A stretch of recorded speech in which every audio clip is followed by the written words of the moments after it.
Assalamualaikum warahmatullahi wabarakatuh. Perkenalkan, nama saya Sarifah Mudain. Di sini saya akan menjelaskan masa dinasti Abbasiyah.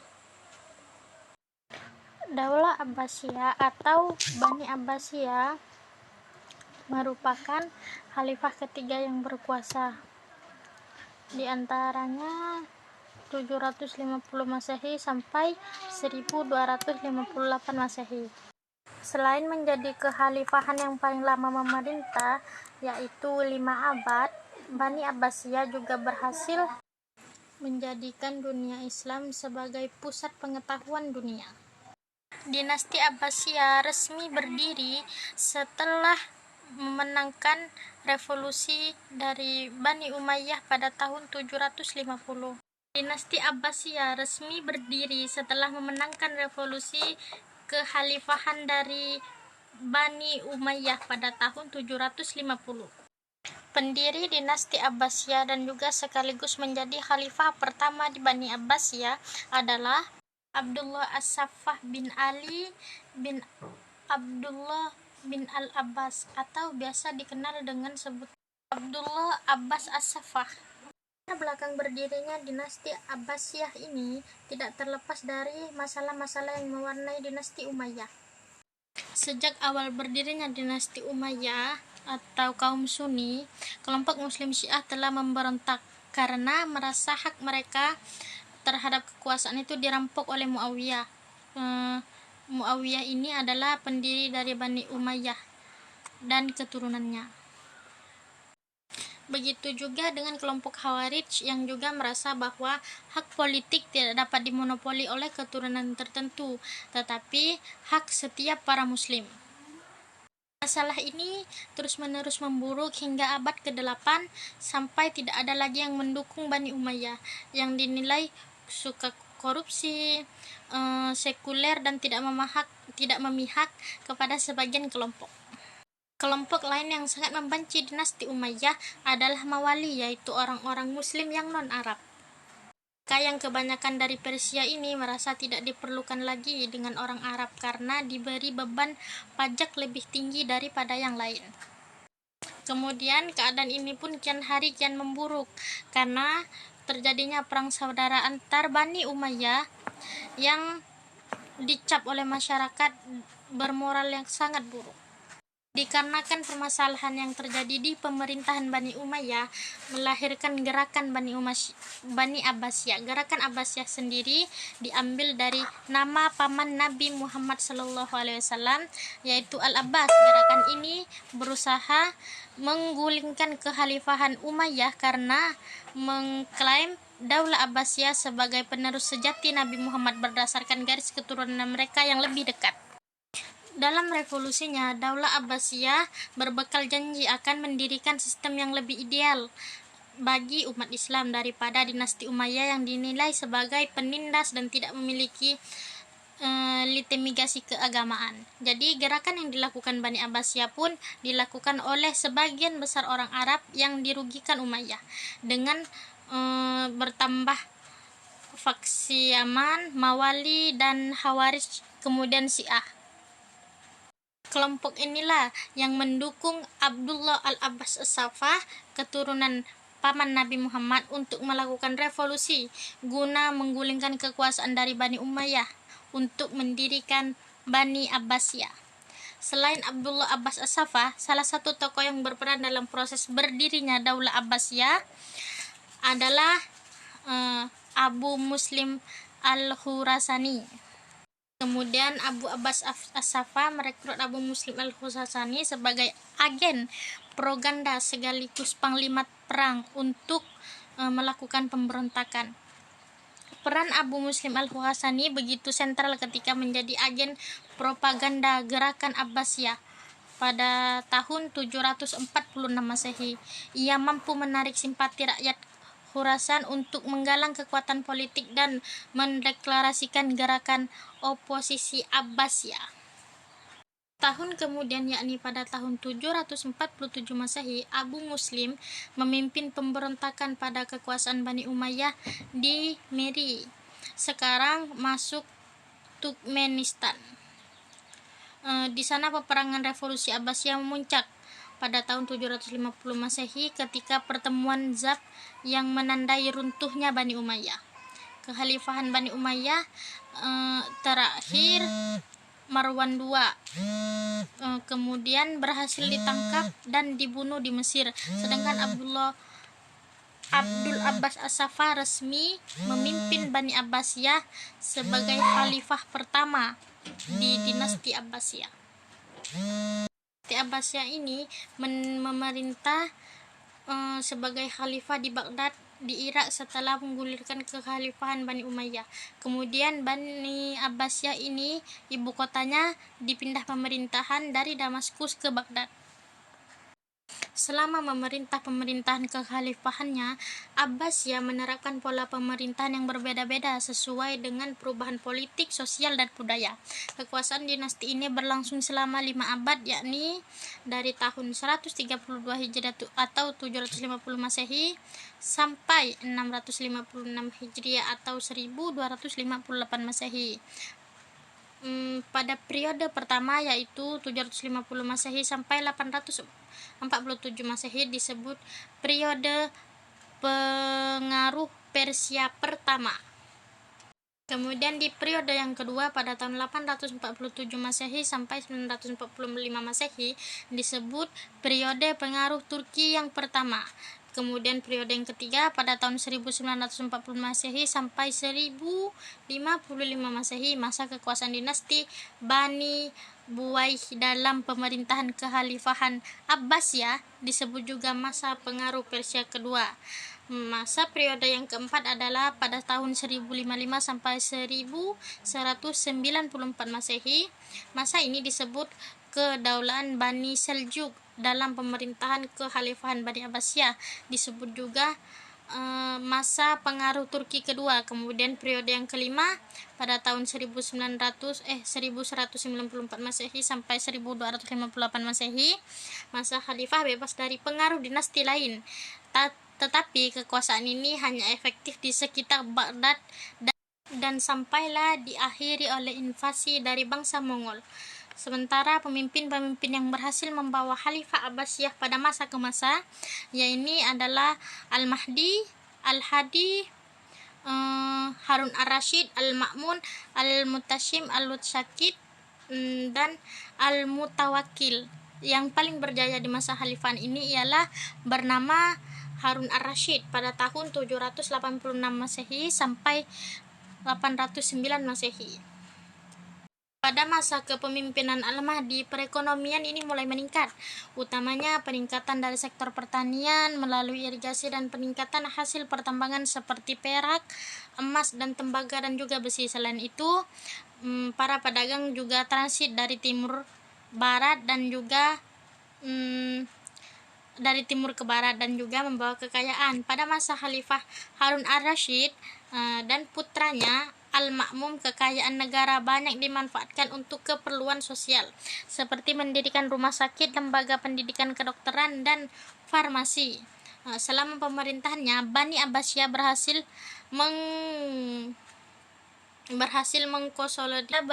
mengkonsolidasikan kembali kepemimpinan gaya Islam dan menyuburkan ilmu pengetahuan. Faktor yang paling utama penyebab tumbuhnya peradaban ilmu pengetahuan pada masa dinasti Abbasiyah adalah didirikannya tempat-tempat pendidikan seperti akademik dan perpustakaan. Pada masa itu, perpustakaan berperan layak universitas pada zaman sekarang. Kesejahteraan sosial, pendidikan, ilmu pengetahuan, dan kebudayaan berada pada zaman keemasannya. Hal ini tersebut menjelaskan perkembangan pada bidang ekonomi, pendidikan, hukum, dan masa dinasti Abbasiyah. Dan di masa inilah negara Islam menempatkan diri sebagai negara terkuat tak tertandingi. Kemudian penyebab runtuhnya kekhalifahan Bani Abbasiyah dipengaruhi oleh beberapa faktor. Salah satunya adalah persaingan antar bangsa. Kekhalifahan Abbasiyah didirikan oleh Bani Abbas yang bersekutu dengan orang-orang Persia. Namun dalam prosesnya orang-orang Persia tidak merasa puas dengan menginginkan sebuah dinasti dengan staf dari negaranya. Sementara bangsa Arab beranggapan bahwa mereka istimewa dan menganggap rendah bangsa non-Arab. Oleh karena itu, muncullah dinasti-dinasti yang ingin melepaskan diri dari kekuasaan Baghdad. Kemudian kemerosotan ekonomi. Meski sempat bergelimang kekayaan, kekhalifahan Abbasiyah ini mulai mengalami kemunduran di bidang ekonomi karena pendapatan terus menurun sementara pengeluaran kian hari pengeluaran terus meningkat. Kemudian adanya perang salib. Perang salib ini berlangsung lama sekali, beberapa periode, tidak hanya menelan korban banyak tapi juga menimbulkan kerugian yang amat sangat besar. Pada tahun 1258 Masehi, tentara Mongol yang berkekuatan sekitar 200.000 orang menyerang Baghdad. Penguasa terakhir Khalifah Abbasiyah ini benar-benar tidak berdaya membendung tentara Mongol yang sebanyak itu. Jatuhnya Baghdad ke tangan bangsa Mongol secara otomatis mengakhiri kekuasaan Bani Abbasiyah. Di sini juga saya akan menjelaskan dinasti Mamluk. Dinasti Mamluk ini secara terperinci berkuasa pada dinasti Khawarizmiyah di Persia pada tahun 1770 sampai 1231 Masehi. Kemudian dinasti Mamluk juga ada di Delhi pada tahun 1206 sampai 1290. Kesultanan Mamluk di Kairo. Kemudian dinasti Mamluk di Irak. Para prajurit Mamluk ini menciptakan kelas kesatria yang khusus yang dimiliki kedudukan politik yang penting dan memiliki kekuasaan yang berumur panjang, bertahan sejak abad ke-9 hingga abad ke-19 Masehi. Seiring waktu, pada suatu hari para Mamluk menjadi kasta militer yang sangat kuat. Di sini juga saya akan menjelaskan dinasti Mamluk. Dinasti Mamluk ini secara terperinci berkuasa pada dinasti Khawarizmiyah di Persia pada tahun 1770 sampai 1231 Masehi. Kemudian dinasti Mamluk juga ada di Delhi pada tahun 1206 sampai 1290. Kesultanan Mamluk di Kairo. Kemudian dinasti Mamluk di Irak. Para prajurit Mamluk ini menciptakan kelas kesatria yang khusus yang dimiliki kedudukan politik yang penting dan memiliki kekuasaan yang berumur panjang, bertahan sejak abad ke-9 hingga abad ke-19 Masehi. Seiring waktu, pada suatu hari para Mamluk menjadi kasta militer yang sangat kuat. Mamluk memegang kekuasaan politik dan militer khususnya di Mesir, kemudian juga di Syam, di Irak, dan di India. Dalam beberapa kasus bahkan menjabat sebagai sultan. Selain menguasai sebagai sultan, dia juga menguasai kekuasaan lokal sebagai amir. Kesultanan Mamluk itu pada tahun 1250 sampai 1517 Masehi, dan yang paling terkenal adalah di mana sebuah faksi Mamluk di Mesir berhasil mengambil alih kekuasaan daerah oleh penguasanya dinasti Ayyubiyah. Mereka awalnya merupakan prajurit budak yang berasal dari suku-suku bangsa Turki yang memanfaatkan keadaan dinasti Ayyubiyah yang mulai melemah. Kata Mamluk ini adalah bahasa Arab yang artinya budak yang ditawan, tetapi tidak dengan orang tuanya. Meski berasal dari bangsa budak, mereka tercatat sebagai dinasti yang mampu menghentikan laju kekuasaan Mongol ke Suriah dan menghalau kehadiran tentara salib di Palestina atau sepanjang pantai Suriah. Kemudian pendiri dinasti Mamluk atau Mamalik adalah para budak kulit putih yang awalnya ditawan dan dibelai oleh penguasa dinasti Ayyubiyah. Mereka kemudian dididik dan dijadikan tentara di sebuah tempat yang terpisah dari masyarakat. Kemudian penguasa Ayyubiyah terakhir, Al-Malik As-Saleh, menjadikan para budak itu sebagai pengawal untuk menjamin kelangsungan kekuasaannya. Dari situlah mereka mendapat hak-hak istimewa dan militer dan mendapatkan imbalan materi. Ketika Al-Malik As-Saleh meninggal pada tahun sekitaran 1249 Masehi dan digantikan oleh putranya Turansyah, golongan Mamluk merasa terancam. Pasalnya Turansyah lebih dekat dengan tentara asal Kurdi, maka pada sekitar tahun 1250 bangsa Mamluk di bawah pimpinan Abyak dan Baisbar membunuh Turansyah. Setelah itu istri Al-Malik As-Saleh adalah Sajadah Al-Dur yang berasal dari kata kalangan Mamluk berusaha mengambil alih pemerintahan Ayyubiyah. Sajarah Al-Dur pun berhasil mengambil alih pemerintahan selama 3 bulan sebelum akhirnya menikah dengan pemimpin Mamluk yaitu Aibak dan menyerahkan kekuasaannya. Setelah mengambil alih pemerintahan, Aibak membunuh Sajarah Al-Dur dan sempat menunjuk Musa keturunan Ayyubiyah sebagai penguasa. Namun tidak berselang lama Abyak membunuh Musa dan menandakan bahwa dinasti Ayyubiyah di Mesir berakhir digantikan oleh dinasti Mamluk. Tetapi beberapa sejarah menganggap Abyak ini sebagai pendiri dinasti Mamluk Bahri sekaligus sultan pertama. Sedangkan sebagian lain juga menganggap sejarah Al-Dur ini sebagai penguasa dinasti Mamluk yang pertama. Pemerintahan dinasti Mamluk ini terbentuk pada tahun 1250 dan kekuasaannya berakhir pada tahun 1517 Masehi ketika dikalahkan oleh Turki Ottoman. Selama itu pemerintahan dinasti Mamluk terpecah menjadi 2 fase, yaitu dinasti Mamluk Bahri pada tahun 1250 sampai 1381 dan dinasti Mamluk Burji pada tahun 1382 sampai 1517. Dan penamaan ini didasarkan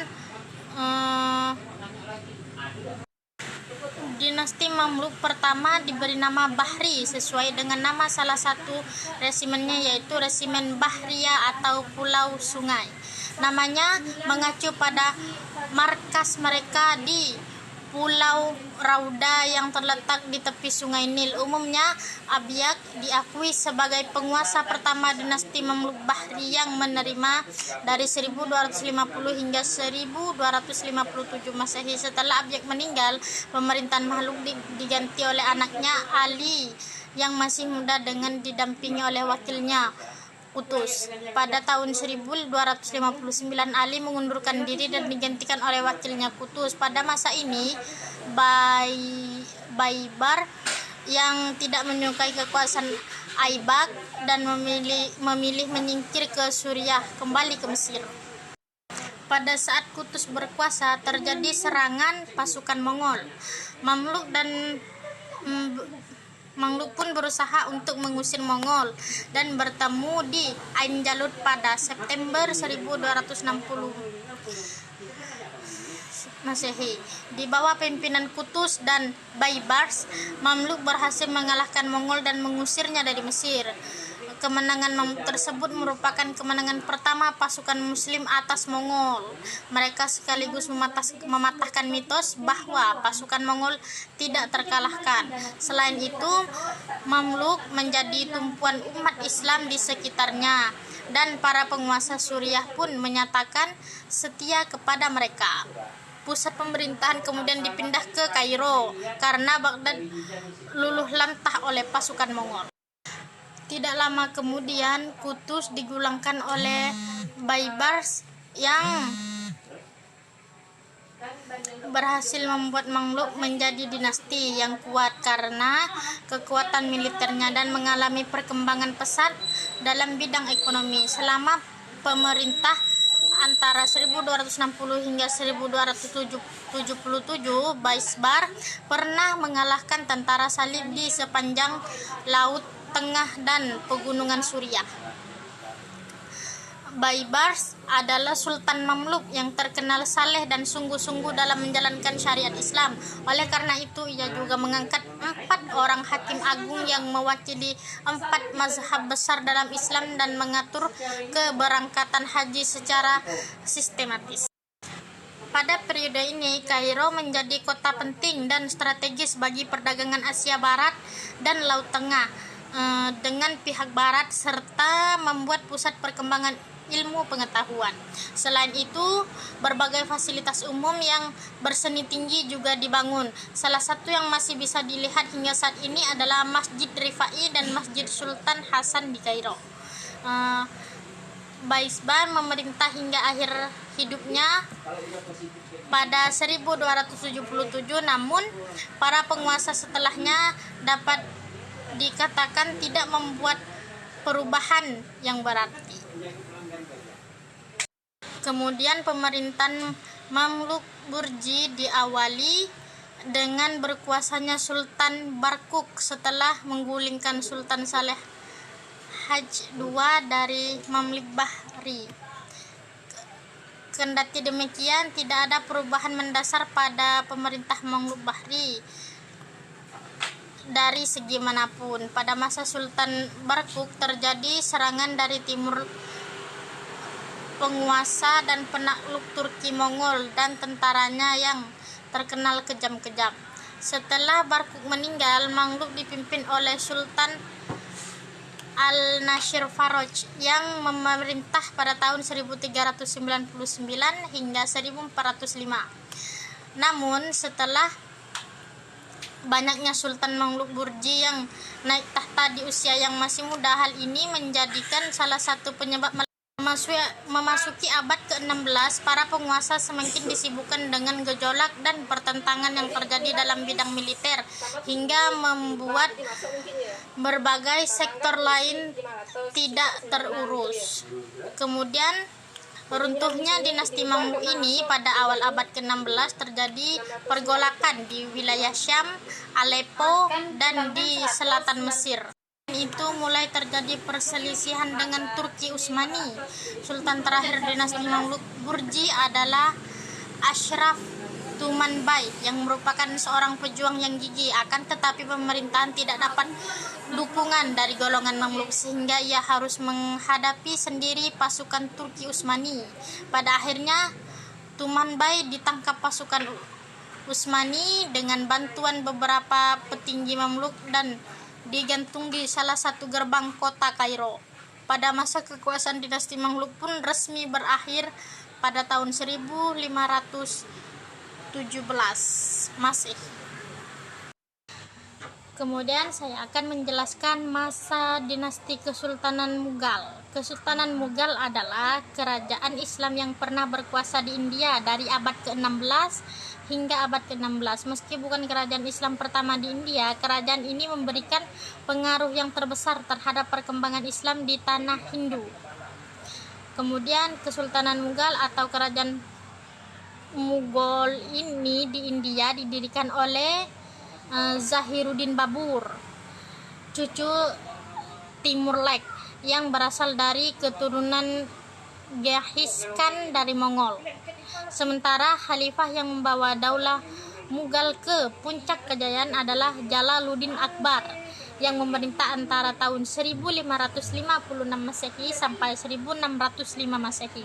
Namun memasuki abad ke-19, Kesultanan Mughal mulai runtuh karena para raja penerusnya dikarenakan ketidaksanggupan mempertahankan kebesaran para pendahulunya. Zahiruddin Muhammad Babur adalah putra Umar Syekh Mirza, penguasa Fergana, dan Kulut Nikar Kanum, keturunan Chagatai Khan, anak Genghis Khan. Di usia 11 tahun, Babur telah mewarisi daerah Fergana dari ayahnya sejak muda. Ia berambisi menaklukkan Samarkand, kota penting di Asia Tengah kala itu. Dengan bantuan Raja Ismail I dari kerajaan Safawi, Babur berhasil menaklukkan Samarkand pada abad 1494 Masehi. Kemudian di satu dekade ia menduduki kekuasaan di Kabul, ibu kota Afghanistan, dan segera memusatkan perhatiannya pada India.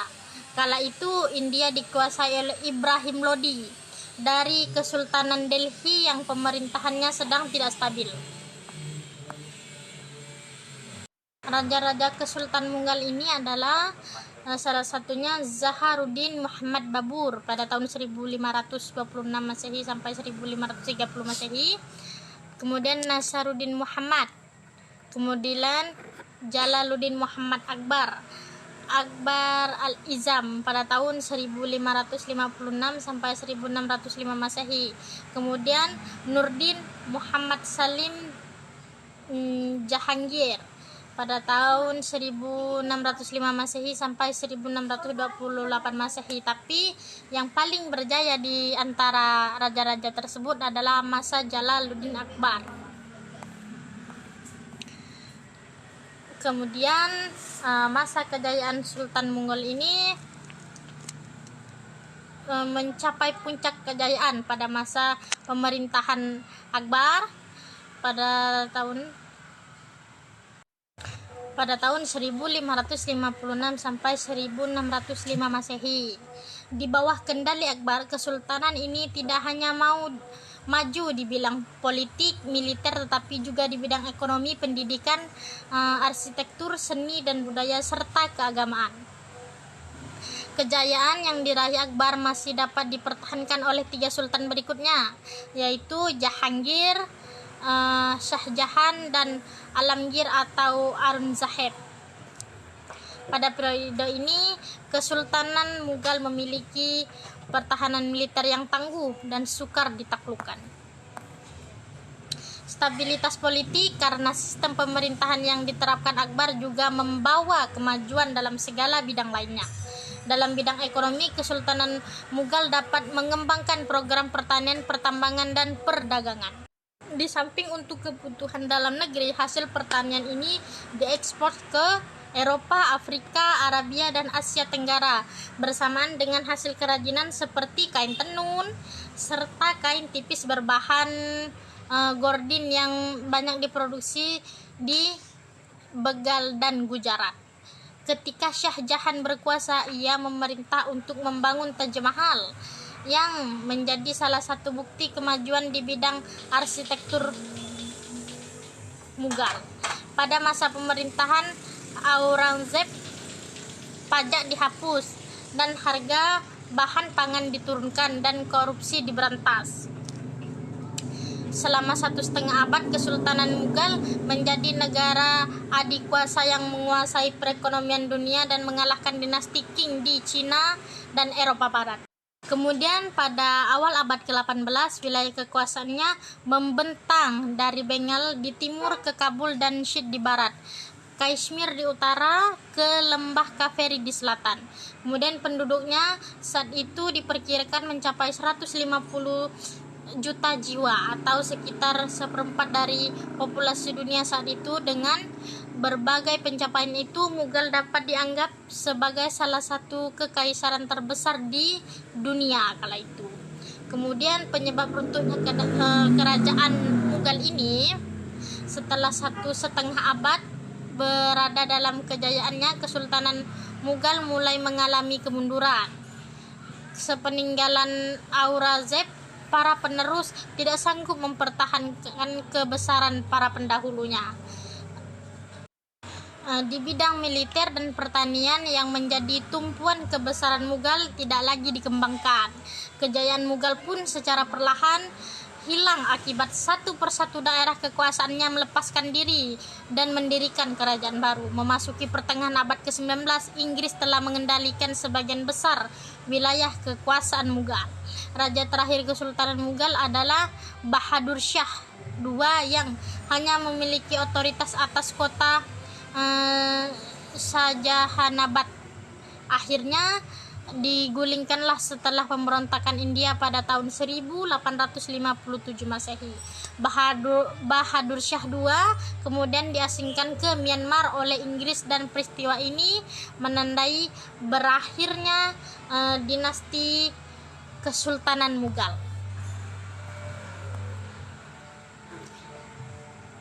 Kemudian ini adalah peninggalan kerajaan Mughal yang masih tersisa saat ini adalah Taj Mahal di India, Benteng Agra di India, kemudian Benteng Allahabad di India, Benteng Merah di India, Benteng Lalbagh di Bangladesh, Benteng Lahore di Pakistan, dan Taman Babur di Afghanistan.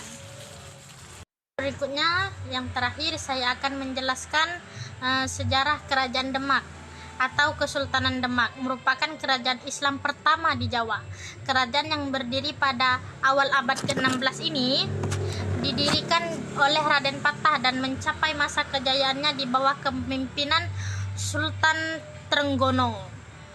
Kerajaan Demak terletak di daerah Demak, Jawa Tengah. Pada awalnya, Demak merupakan wilayah kadipaten yang tunduk pada kekuasaan Majapahit. Kerajaan Demak menjadi pusat penyebaran agama Islam di bawah kepemimpinan Raden Patah dengan adanya peran sentral Wali Songo. Periode kepemimpinan Raden Patah ini adalah fase awal semakin berkembangnya ajaran Islam di tanah Jawa. Kemudian Kerajaan Demak terletak di pesisir utara Jawa ini, sehingga sumber ekonomi utama masyarakat Demak adalah bertergantungan pada laut. Tidak adanya kerajaan sahabat di Jawa juga menjadi faktor mengapa Kerajaan Demak menjadi sangat aktif berdagang di laut. Juga pada masa kejayaan, Kerajaan Demak menguasai pelabuhan utama seperti Surabaya, Madura, Tuban, Semarang, Jepara, Cirebon, dan Sunda Kelapa. Selain itu, kadipaten-kadipaten di pedalaman seperti Madiun, Kediri, Malang, Pati, dan Pajang juga merupakan sumber utama untuk pertanian dan peternakan sebagai komoditas pedagang. Beras Jawa juga merupakan komoditas penting dalam perdagangan internasional di Nusantara. Lalu secara politik, Kerajaan Demak juga merupakan kekuasaan terbesar di Jawa, mengakhiri dominasi panjang Majapahit dan eksistensi penguasa Sunda yang secara konsisten berdiri sejak abad ke-6 Masehi. Kerajaan Demak menempatkan adipati-adipati sebagai perpanjang tangan sultan. Wilayah seperti Surabaya, Tuban, dan Madiun memiliki adipati-adipati yang cukup tangguh. Kerajaan Demak juga pertama kali bersentuhan dengan imperialisme barat. Berdirinya Demak pada abad ke-16 kemudian dilanjutkan dengan penduduk Portugis di Malaka. Direbutnya Sunda ke Kelapa pada tahun 1527 adalah salah satu upaya untuk menguasai seluruh pesisir utara dan menangkal kedatangannya Portugis di tanah Jawa. Kemudian beberapa raja-raja yang ada di Kerajaan Demak, Raden Patah itu berkuasa pada tahun 1500 sampai 1518 Masehi. Raden Patah merupakan pendiri Kerajaan Demak. Dia adalah putra Raja Majapahit dari istri seorang perempuan asal Cina yang telah masuk Islam. Raden Patah memimpin Kerajaan Demak pada 1500 hingga 1518 Hijriah. Di bawah kepemimpinan Raden Patah, Kesultanan Demak menjadi pusat penyebaran agama Islam dengan peran sentral Wali Songo. Periode ini adalah fase awal semakin berkembangnya ajaran Islam di tanah Jawa yang kemudian dilanjutkan oleh Adipati Unus yang berkuasa selama 1518 sampai 1521 Masehi. Setelah Raden Patah wafat, tahta Demak dilanjutkan oleh putranya Adipati Anus. Raja Anus ini sebelum menjadi adipati, ia terkenal sebagai dengan keberaniannya sebagai panglima perang hingga diberi julukan Pangeran Sabrang Lor. Kemudian Pati Unus gugur dalam pertempuran tersebut, kemudian digantikan dengan Trenggana sebagai pemimpin ketiga Sultan Demak. Sultan Trenggana membawa Kesultanan Demak mencapai periode kejayaan. Wilayah kekuasaan Demak meluas hingga ke Jawa, bagian timur dan barat. Pada 1527 Masehi, pasukan Islam gabung dari Demak dan Cirebon yang dipimpin Fathahillah atas pemerintahan Sultan Trenggana berhasil mengusir Portugis dari Sunda Kelapa. Nama Sunda Kelapa kemudian diganti menjadi Jayakarta atau kemenangan yang sempurna. Yang kemudian suatu saat nanti Jakarta ini akan berganti nama lagi menjadi Batavia, lalu Jakarta, ibu kota Republik Indonesia saat ini. Saat penyerangan Panurukan di Situbondo yang saat itu dikuasai Kerajaan Blambangan Banyuwangi pada tahun 1546 Masehi itu, terjadi insiden yang membuat Sultan Trenggana terbunuh. Kemudian oleh Sunan Parawata, merupakan putra dari Sultan Trenggono. Suksesi Sultan Trenggana yang berlangsung dadakan akibat kematiannya ternyata tidak berlangsung mulus. Pangeran Surawiyoto atau Pangeran Sekar berupaya untuk menduduki tahta juga, sehingga Sunan Prawata kemudian membunuh Surawiyoto dan menduduki kekuasaan. Akan tetapi karena insiden tersebut menyebabkan surutnya dukungan terhadap kekuasaannya, ia memindahkan pusat kekuasaan Demak ke wilayah di Prawoto, Pati, Jawa Tengah. Ia hanya berkuasa selama 1 tahun ketika Arya Menangsang, putra dari Surawiyoto, melakukan pembunuhan terhadap Prawata pada tahun 1547 Masehi. Kemudian ini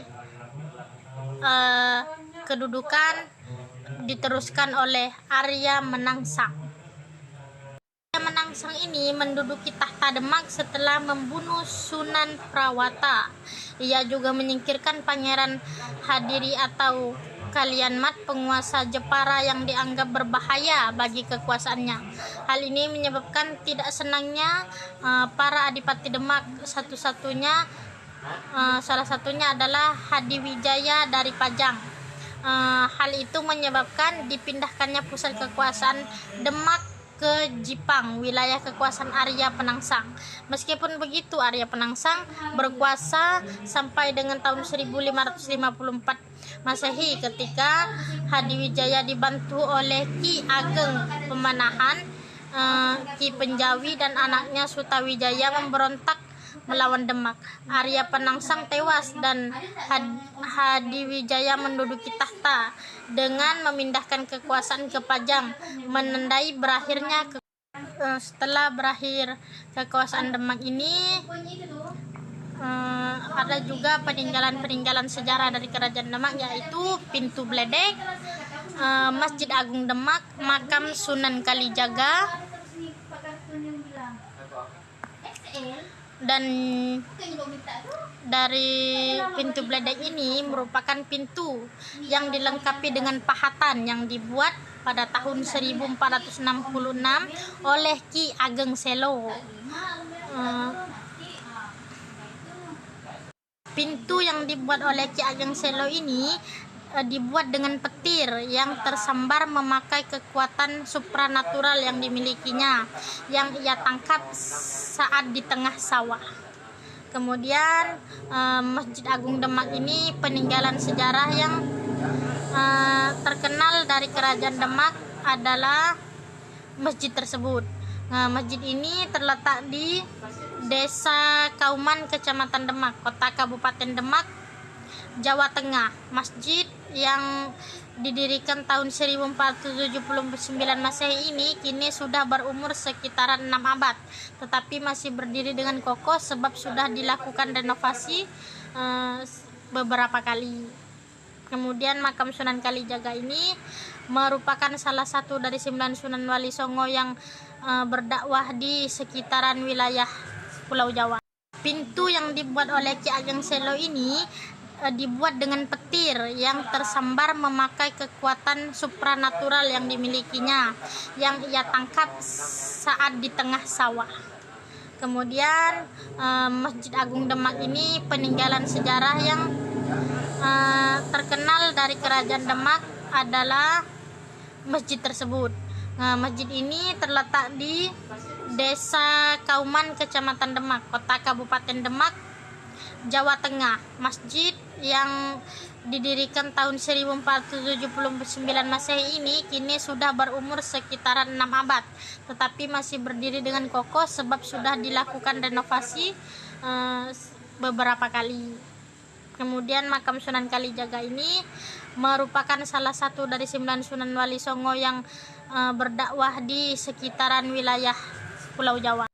Setelah meninggalnya Sultan Trenggana, Kerajaan Demak mengalami krisis politik yang disebabkan perebutan kekuasaan tertinggi antara Arya Penangsang dan Sunan Prawoto. Saat itu Sunan Prawoto diangkat menjadi Raja Demak untuk menggantikan Sultan Trenggana pada tahun 1546. Hal tersebut membuat percekcokan hingga terbunuhlah pangeran tersebut. Kemudian akibat perbuatan Sunan Prawoto itu oleh Arya Penangsang memperoleh kacamata dari Joko Tingkir atau Sultan Hadawijaya sekaligus menantu Sultan Trenggana, ialah Joko Tingkir. Hingga pada akhirnya Joko Tingkir dan Ki Gede Pamanahan dan Ki Panjawi berhasil melumpuhkan Arya Penangsang di Kipang Panolan. Pada tahun 1568 Joko Tingkir menjadi Sultan Demak dan memindahkan ibu kota Demak ke wilayah yang bernama Pajang. Dengan adanya pemindahan ibu kota tersebut terjadi titik keruntuhan Kerajaan Demak.